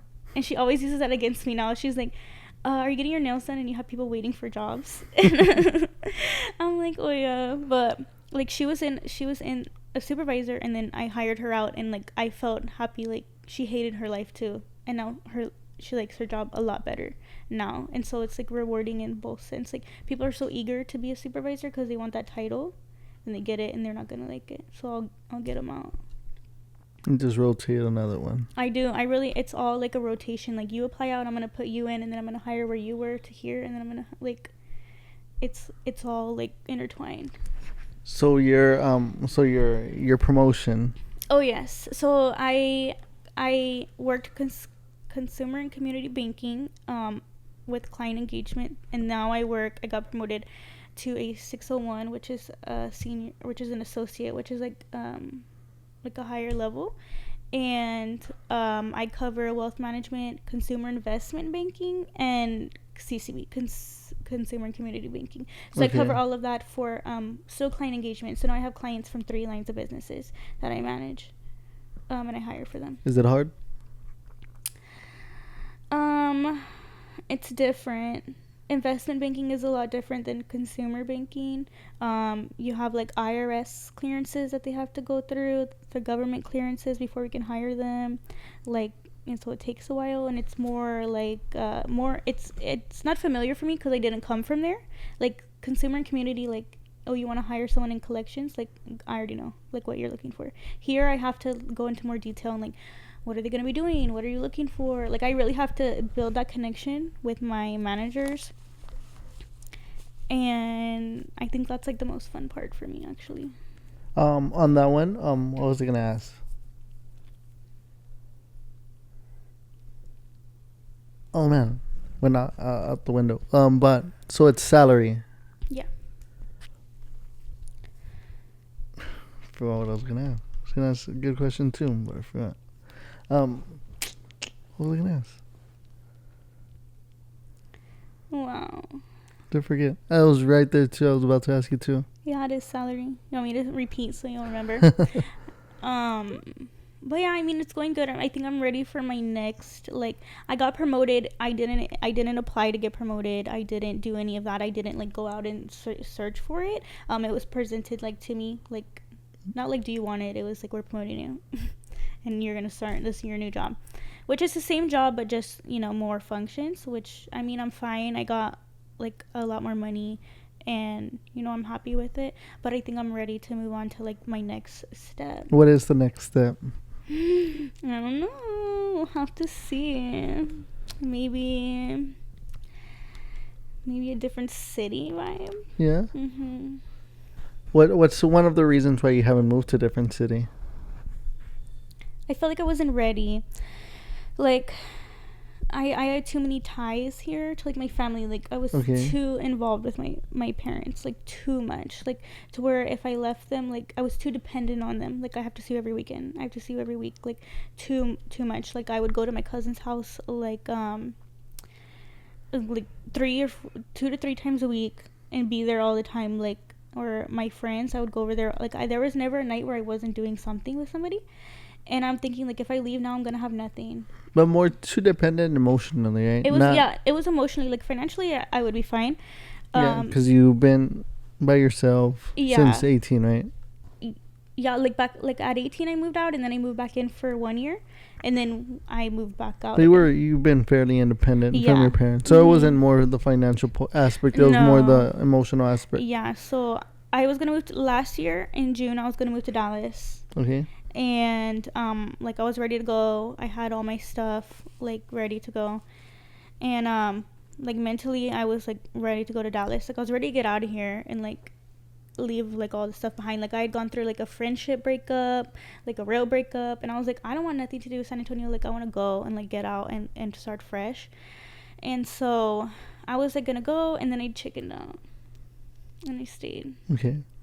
And I was like I stayed here, and then I moved into this apartment, and I was like for 1 year only, and then I'm gonna move again, and like I was gonna move to Dallas again. Okay. But I don't know. I took that year, like when I moved into here, in my head I'm like, pretend like you're in Dallas, like pretend like you don't have anybody here, and like you have to do things by yourself.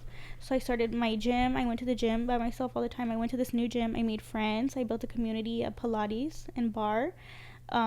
So by myself, I didn't know anybody. I just signed up, started going, and I made friends. I built the community there. I would go to the grocery store by myself, Target by myself. Like I would still text and talk to my family and stuff, but I wouldn't hang out with people as much because I wanted to be more independent and like learn how to be by yourself. And I did that, like pretend like you're in Dallas, because making the decision not to go like was hard because I really wanted to go, but I was like too scared. And so I just was like, mentally you have to like get better at like you're too dependent on everybody around you. And so that's what I started doing. Like I used to not go to the store by myself. Target never, Ross never, like Trader Joe's I would never go anywhere alone because I was scared of what? Getting taken. That's really what it was, like getting taken. Okay. Yeah, but like really, like be serious, like no. Who's gonna want to take you? Everybody. No. And then I just like had to get over that, like so I did. I mean it was really hard. Like I would be like walking through the parking lots like that, paranoid. Yeah, bad. Like I would be like, oh, is this person following me? Like just in the store, like dumb. I'm like, I'm scared. I'll call my mom in the store. And but I was like, if you're gonna move, you have to get your shit together. Like you're not gonna go to Dallas and sit in your apartment all day. Like you need to make friends. You need to like be outgoing, be able to like communicate. Like don't be scared to freaking go out. I went to restaurants by myself for the first time. I went to the movies. Congrats. I would go sit at the bar and just like, I'd be like, if I wanted like a drink, like just to get out of the house after work, I would go to the bar by myself. And it's just like, if you're gonna move and be with around nobody, you're gonna have to do things by yourself. Mm-hmm. And so I grew a lot. Like I'm a lot more independent than I feel this year. Than I've ever been. I don't depend on my family. Like sometimes, I mean, I talk to my mom every day on the phone. Of course. But like sometimes I'm like, man, I haven't seen her in like 2 months, and I'm like, oh my god, like I need to go over there. Or like my cousins, I only see them like at events. Like I used to go to all their soccer games, all their gymnastics practice, all their football games, and I'm like, I'm not gonna be able to do this, like if I'm gonna move. So I started falling back like a little bit because I knew like I needed to learn to like not be involved, be independent. Yeah, if I'm so involved, it's gonna like hurt worse. So I kind of fell back a little bit. Like, I still talk to them and like all the stuff, but I'm not like at their house every day. Same with my family, same with my friends. Like, I created like a safe like space between us. Not like all at once where they were like, what's going on, but just like over time, like drew back a little bit, just so I could be more independent and like learn to be alone and like being alone. Like, I love living alone. I love being alone. So yeah, it's been good this past year. So you mentioned 15. I think it's really important to emphasize on, not necessarily emphasize, but like take a moment to talk about the things you failed at, right? Especially like whenever you're trying to get somewhere great, right? Mm-hmm. Because I think sometimes we overlook it, and it's like you said, it's good to like brag and talk about like all the great accomplishments, right? We've been able to do, but sometimes like we like posting like the good stuff, right? But then like we try to neglect the bad stuff, Yeah. the sad stuff, and then we start painting this this picture of like, oh, everything went good for you, you know. Oh, well, it was because your family had connections, or and then we just start making all these ideas of where you got, just because you never talked about like the things that you Yeah. failed at or things like that. So like, what are some talking about more like in your business career, or like in your career going like in your journey, Mm-hmm. what are like some of the biggest like, we'll call them failures. I don't think there's such thing as failures, but what are some of your biggest things you wanted to accomplish and you're like, man, I wasn't able to get it, you know, like applying 15 times, Mm-hmm. that's a long time. Yeah. So I applied to be a manager a lot of times. I didn't get it. I applied to be in recruiting, like anything I saw. I was like desperate to go. Um, that I didn't get, and I just feel lucky that I made the connection with the manager that I do, and I still have a really good connection with her. Um, I mean, USAA, I tried again. I tried a total of 4 times, even at my Chase career, and I didn't get it. And I even saw a posting that was like senior recruiter at USAA, and I was like, no, not again. But like, I love Chase. I don't think I'll ever leave. But I mean, I'm trying to think throughout the years, like Is what there I've any done. recent? I knew you were gonna make me talk about this. Yeah. Well, I was trying to think back on the last 5 years, but I mean, the big one recently was probably the worst one. Well, tell me about the most recent one that happened to you. So I have a friend at work, my bestie Blanca. She works in campus recruiting, which is like recruiting like college students for internships. Interesting. Okay. So we recruit them out of the colleges at different areas, like around the United States, to come in and be interns at Chase in like a analyst program. And their salary, we pay them. It's like during the summer that they do this, and then at the end we evaluate their performance and we offer them full-time roles. So she does that, and she sits next to me at work, and she was like, hey, we have an opening on my team, like I want you to apply. I put your name in already. And I was like, oh, I don't know, like if I want to go to campus, and so she's like, send me your resume. I like, okay, I will. And I didn't for like 4 days, and then finally I was like, thinking about it a little bit more. I was like, maybe, like, let me just try, like, no harm, no foul. So I get with my boss, and I'm like, hey, what do you think about campus recruiting? And she's like, why? And I tell her, like, I've been summoned to apply, and I told her about my friend, and she was like, I think you should. If you've been asked to apply, you should send me your resume, let me review it, and I'll get back to you on Tuesday, because we had a 3-day weekend. This was on Friday. And I was like, okay. She's like, message. I asked my friend who's a manager, and she's like, his name. And then he's an executive director, and he lives in London. And I was like, oh my god, like, this guy, like, I can't, like, I was like, I feel like he's too high for me to be talking to, especially in London. I don't know why that was so, like, making me scared.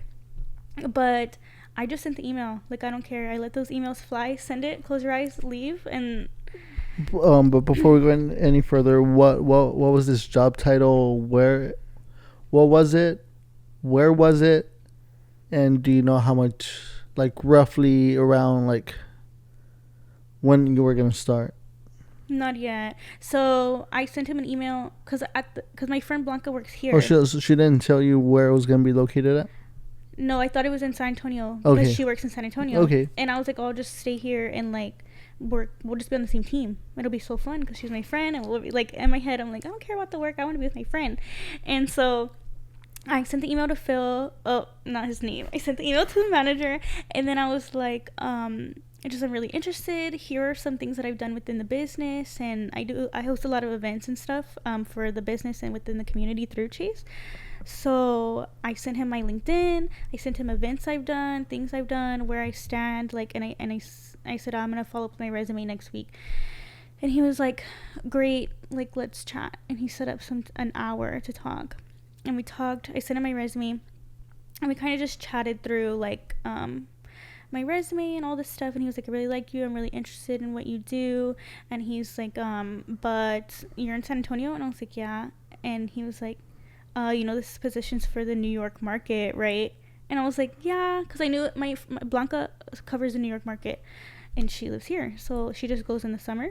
And I was like, yeah, and I was like, yeah, like, whatever, like, I'm down. And then he was like, I need you to, like, be in New York. And I was like, wait, because Blanca lives in San Antonio, like, I thought I could do the same thing and I could fly out for the summer. I will even go for the summer and stay for like 4 months if you need me there for like a long time.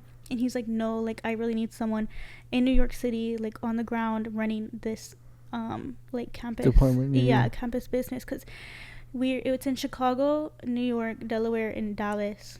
And I was like, oh, like, I'll go to Dallas or I'll go to Chicago, but I don't know New York. It's like in my head, because I never ever thought about moving there, never been there. I was like, I'm scared. Like, I was like, let me think about it, and like, I'll let you know. And he was like, okay, let me think about it too, to see if we can place you somewhere else. You've never been to New York?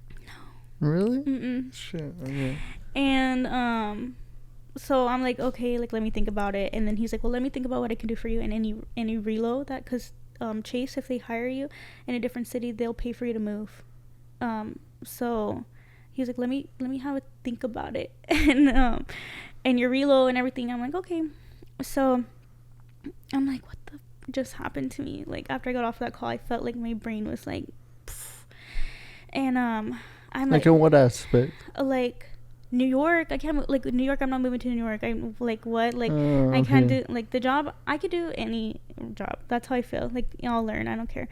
But like, New York, I was like, what? I'm calling my mom, she's not answering. I call my dad, doesn't answer. I call my brother, doesn't answer. I call my friend. I didn't tell anybody I was applying for this, like, none of my friends or anything. And I call my friend in LA, she doesn't answer. And I'm like, somebody answer me, like, please, what do I do? And then my brother was like texting me, so I texted him back, and I'm like, hey, I had an interview, and but nobody answered. And he was like, you called someone and they didn't answer? And I'm like, no, I interviewed for a job and they, like, didn't answer. And then my dad called me back at the same time, and my boss was calling me at the same time. And I'm like, oh. So I talked to my dad, and he was like in a rush. Like, I think it was like a day that he was busy, and he's like, hey, what's going on? And I'm like, I had my interview, and they want me to go to New York. Like, if they offer me, they want me to move to New York. But he's like, so what do you think? I'm like, I don't know, I can't go to New York. I'm like, he's like, did you tell him no? And I'm like, no, I said I'm gonna think about it. And he was like, don't tell him no, you're gonna go. He's like, tell him yes. He's like, I don't care by any means, like, you have to go. And I was like, what? Like, usually my parents are like, no. Like, when I was gonna move to Dallas, they were like, like, not supportive, not helpful. And this time, like, they were like, yes. And then I told my brother, and he was like, yes. Like, what the heck? Like, are you thinking you're not gonna do it? And then my dad called my mom, and like, by that time, everybody was like, New York, New York. They're like in the group chat, they're sending like gifts, they're sending songs that talk about New York. They're like, they're talking about that they're gonna go to all these Yankee games, right? And so in my head, I'm like, oh my god, like, this could be happening. You started like being pro New York. Yeah, I was like, oh my god, like, I can go to New York, I can go anywhere. Like, my head opened, like, oh my god, I'm going to New York, right? So I messaged him back that day, and I'm like, hey, I really thought about the reload situation. I'm open to reload to New York. Before he ever responded, that you took initiative to say yes. Yeah, the same day that I had my interview, I was like, I talked to my family, I'm ready to go to New York. Or I'm like down to reload, and let me know if you have any questions. And he's like, thanks for letting me know.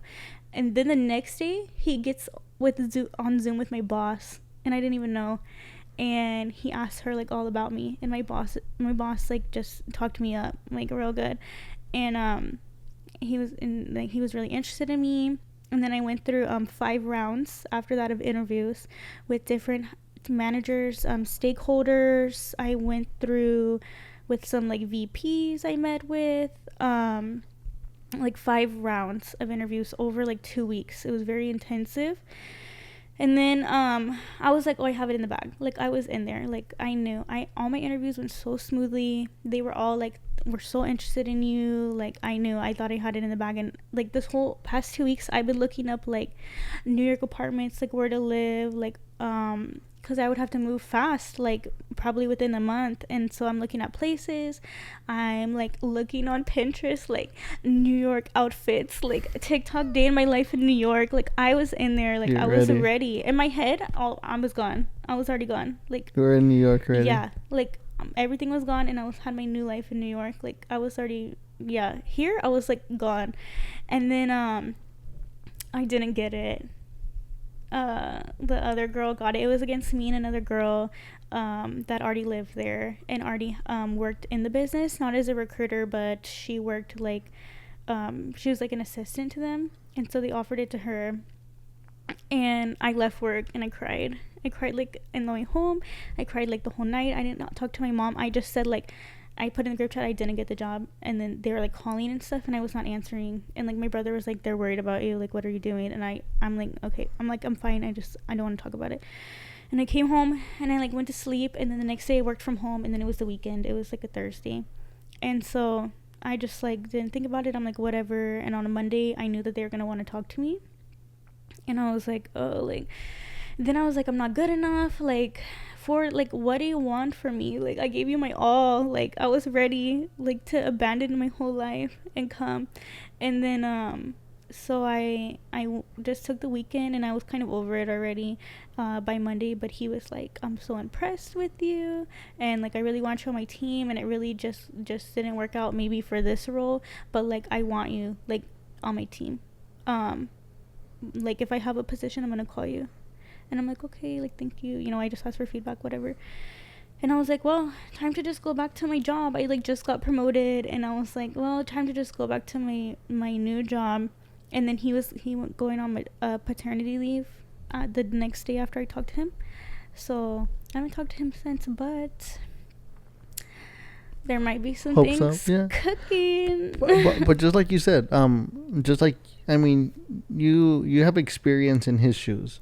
You know, like whenever you don't hire someone for a job role, but you have that person behind your head, you know, and you like, whenever a better job opens up for that person, then you're like, you know what, I'm gonna summon her again. You know what I mean? Yeah, and then I had some time to like decompress about moving, because it was all in my head. Like, I was ready, I was pumped up, and then I'm like, well, let me think about like what I want to do, because I wanted to move to Dallas for a long time. Now that I had the opportunity to go to New York, I'm not going to Dallas. Like, I have like 2 options on the table, Chicago and New York, and I'm actively like searching and working on doing those things. I think experience like these are super important, right? Because I think it opens up your mind, right? Mm-hmm. It shows you that there's more out there, you know.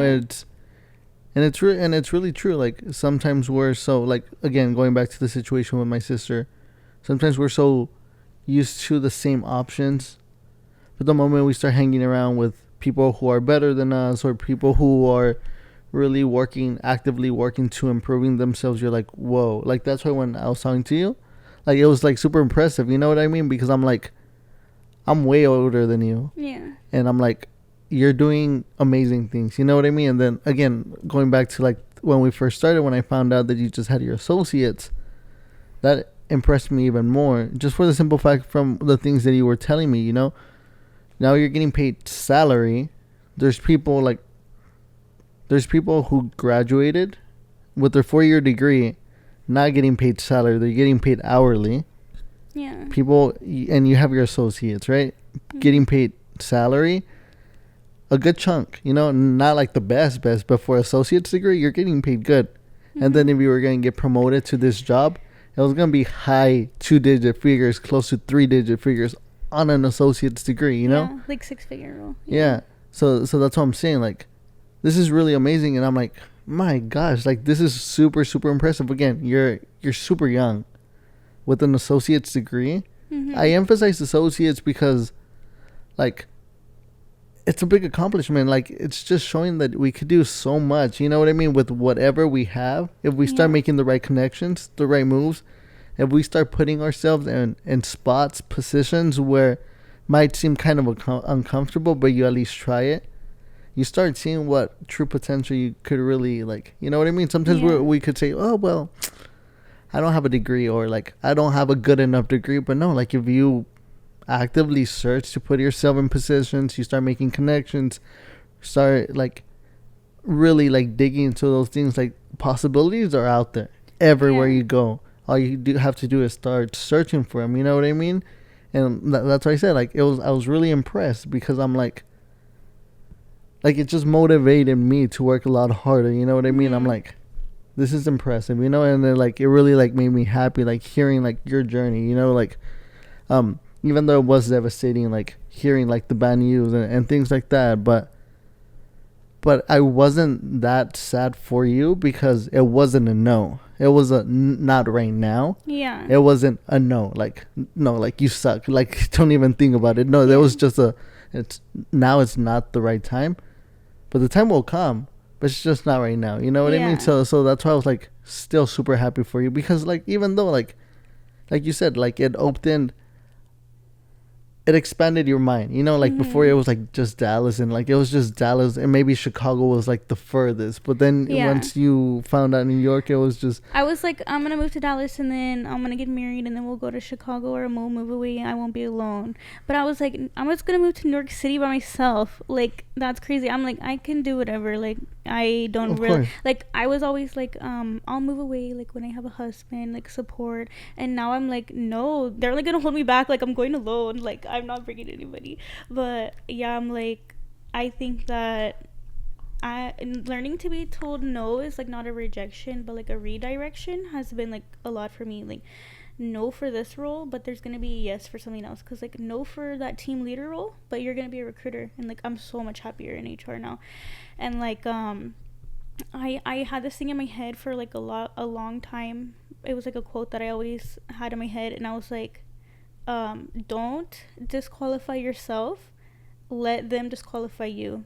I always have that in my head, and I'm like, oh, I'm gonna apply for this role, and oh, but I don't meet the qualifications, like, I'm not gonna apply. Like, you're disqualifying yourself. Or I'm not gonna email them because they're a VP, and like, I'm not on their level. And it's like, why? You're disqualifying yourself before you even give them the chance to. Like, that's not even fair to yourself. So I would always say that, and I'd be like, I'm gonna apply, I don't care. And if they disqualify me, well, then I did my due diligence. Like, I went for it. And that's like the same thing, like the email thing, like emailing a VP or an executive director. I'm like, I mean, it's just an email. Like, it's not gonna kill them. Like, nothing's gonna happen. And I just say, hey, I'm super interested, and then you build that connection, and then you're in their head. Like, yeah, you don't meet the qualifications, but don't disqualify yourself before you even try. How does someone build a good connection? Again, you're in HR, so I think you're the like perfect person to ask, right? And I know that every HR person has their own like method.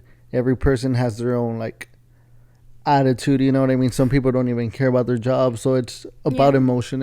And at the end of the day, it really isn't about the candidate, right? It's all about the HR person, how that person was feeling. If that person was feeling cranky, no matter what you do or how qualified you are, the probability of you getting it, it's unlikely, you know?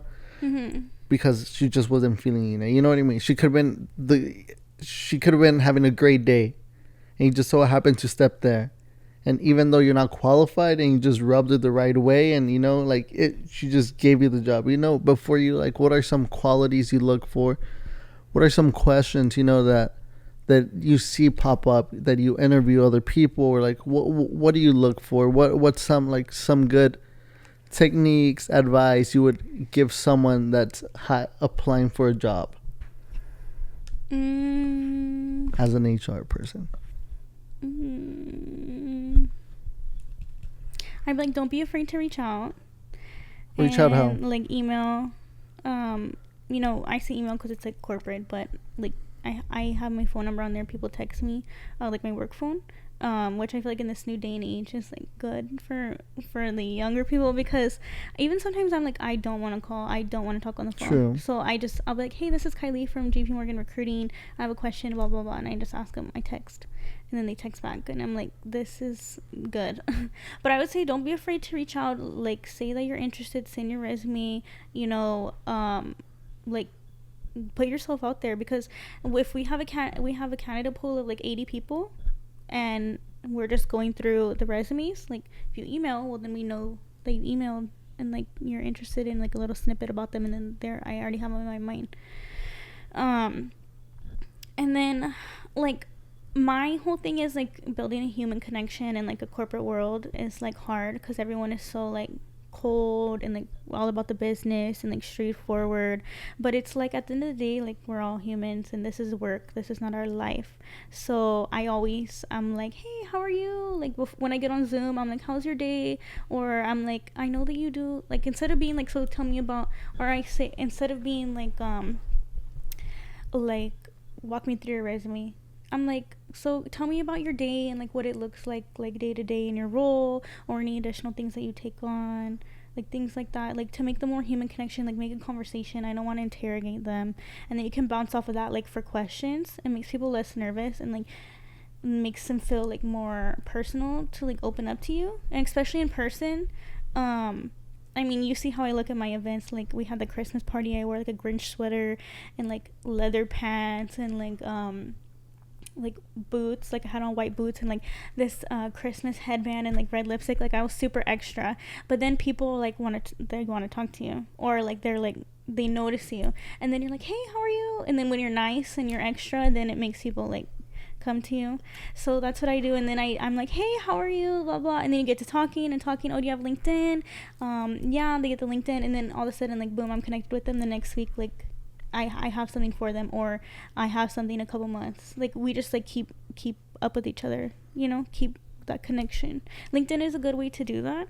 Or like at work, like just messaging like every couple weeks, hey, checking in, how are you doing? Oh, good, how are you? Things like that. So what are some platforms? You said LinkedIn, like for you, like what are some platforms? Again, you do a lot of hiring. Yeah. And you said you have a friend who hires college students, right? Yeah. So what's a good platform for them to be able to She uses Handshake. Is it for everybody, or is it just like I think it's Chase? No, it's for everybody, but I think it's geared towards college students. Handshake. Never heard of it. Really? Never. Yeah. What's Handshake? It's like LinkedIn for like college. But you have to be like still in college, or you I don't know. could have graduated. I don't use LinkedIn. I don't use Handshake, but interesting. Okay. I know Handshake is a big one that we connect with the colleges. You might not think like colleges have a lot of like ties to workplaces, but like we partner with colleges like a lot, like in the community. Like for example, like when I was gonna go to New York, they partner with like the big college there to get a lot of their candidates, and it's like because JP Morgan is big in New York. So having like a degree from there, going to college there, like will pull you into like the job. Interesting. Okay. It also would help to like going back to your like universities, right, or your college, and saying like, hey, I graduated from here, like I'm trying to.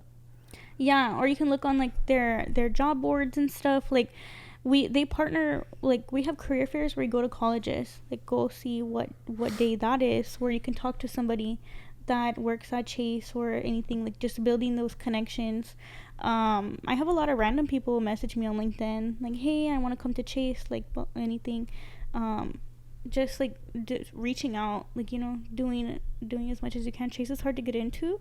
A lot of companies are hard to get into, especially in like the business finance world, but I just think like what is ready for you will come for you. Okay, here's another question. What's a good way to get into places? Again, thinking about my sister, right? Yeah. What are some good places? What's some good techniques to get into places where you've applied and they've rejected you? You know what I mean?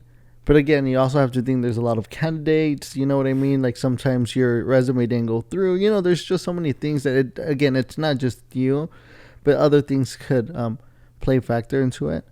What are some good techniques to like, to put your name into that raffle a lot more for the probability of you, like, for them to noticing you.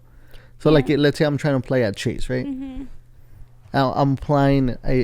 Nobody's like reaching out to me, right? Like, is there any way? Is there any like techniques or anything I could do to improve that? I think it's important to alter your resume based on every job description that you're interviewing for. Based on the skill set, put those on your resume if you have them. Because we run bots on resumes and then we score them. And that might Y'all score them or the bots score them. Okay. And then they provide them to us, the highest scorers, to lowest scores. So we're pulling highest first, which is like you have the skill set based on the job description. So it's more on the what does the bot look for? Just specific words? Like it compares the job description to your resume, like qualifications to like your resume. So let's say I'm applying for X, right? And the description that says right here, this is the description of the job. Mm-hmm. If I was to tailor my resume to fit exactly the criteria of every little thing that it says, is there a better possibility of like the bots just saying, oh, like this one's a good candidate because it reaches every point that we listed? Yeah. Well, then it goes into the human review. Then I would review it. Yeah. You can also ask for feedback. A lot of people can you give me some feedback on what I can do better to get this job, and then take that. But that's after, right? Yeah. Is it like emailing the recruiter? The recruiter that hired you? Yeah. Oh, that interviewed you. Okay.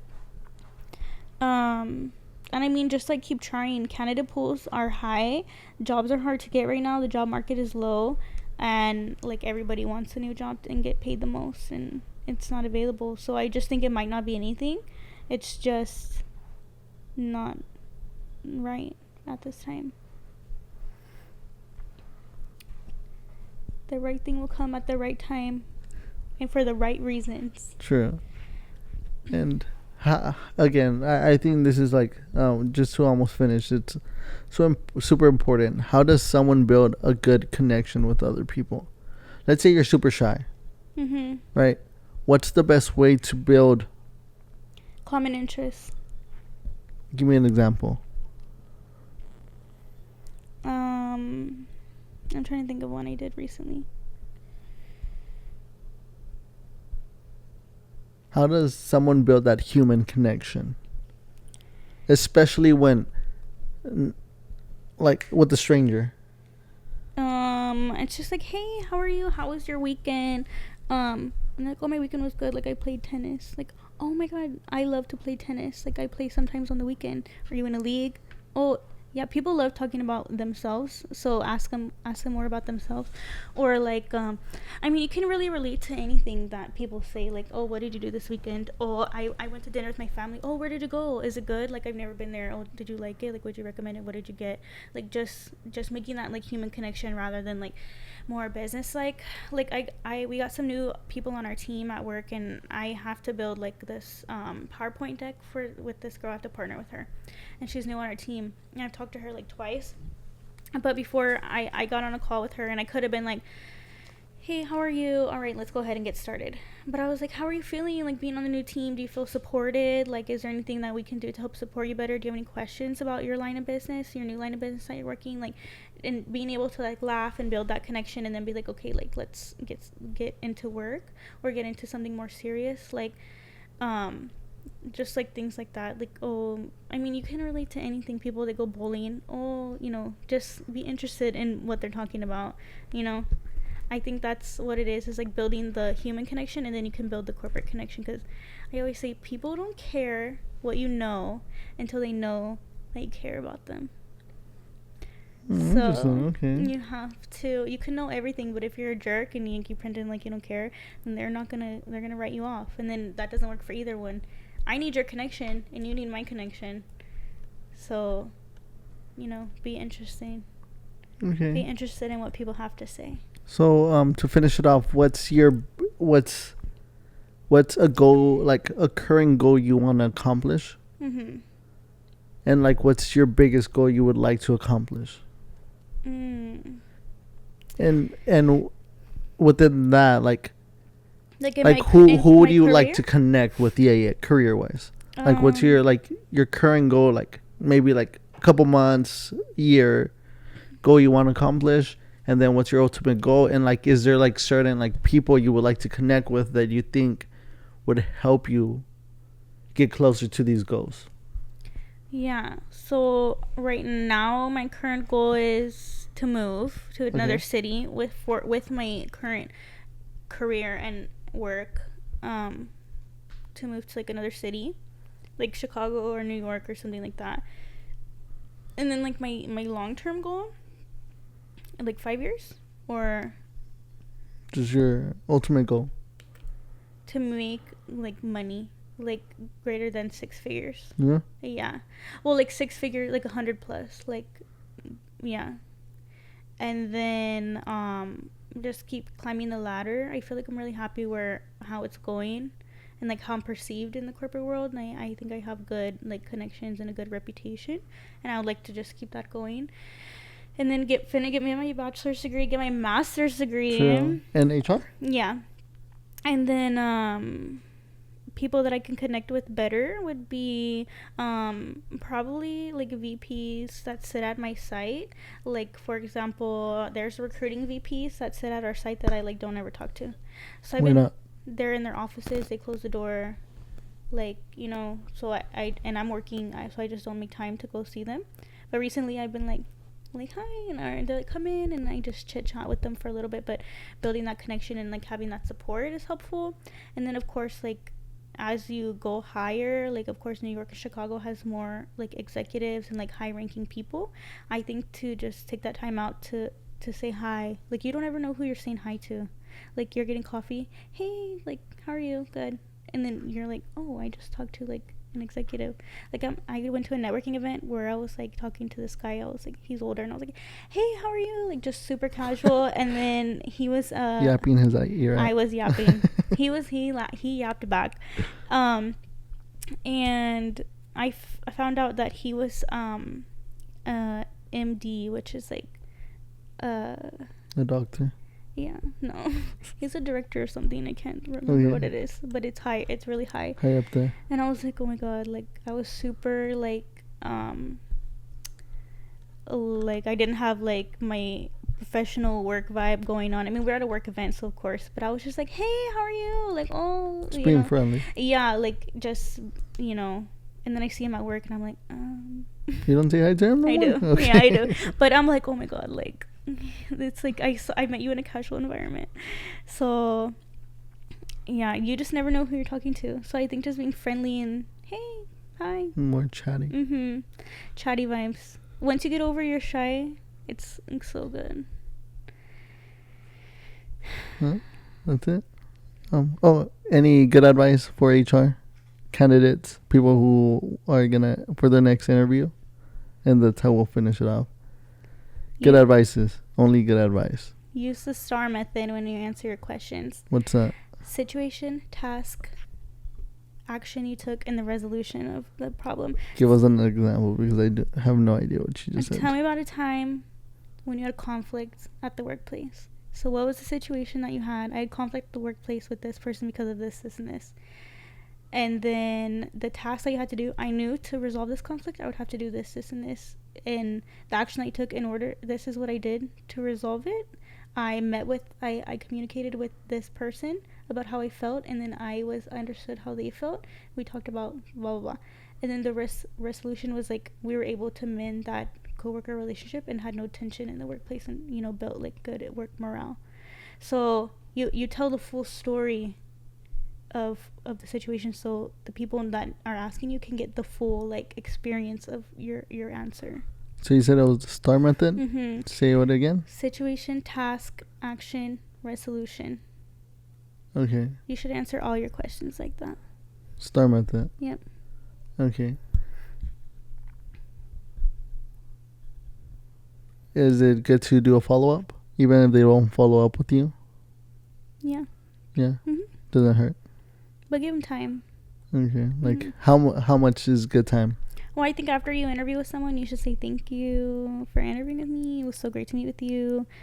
Looking forward to talking soon. Okay, so you said thank you.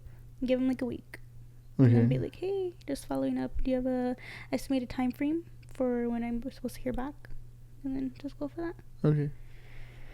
That works. Well, thank you so much. You did great. I think it was pretty, 2 hours on the dot.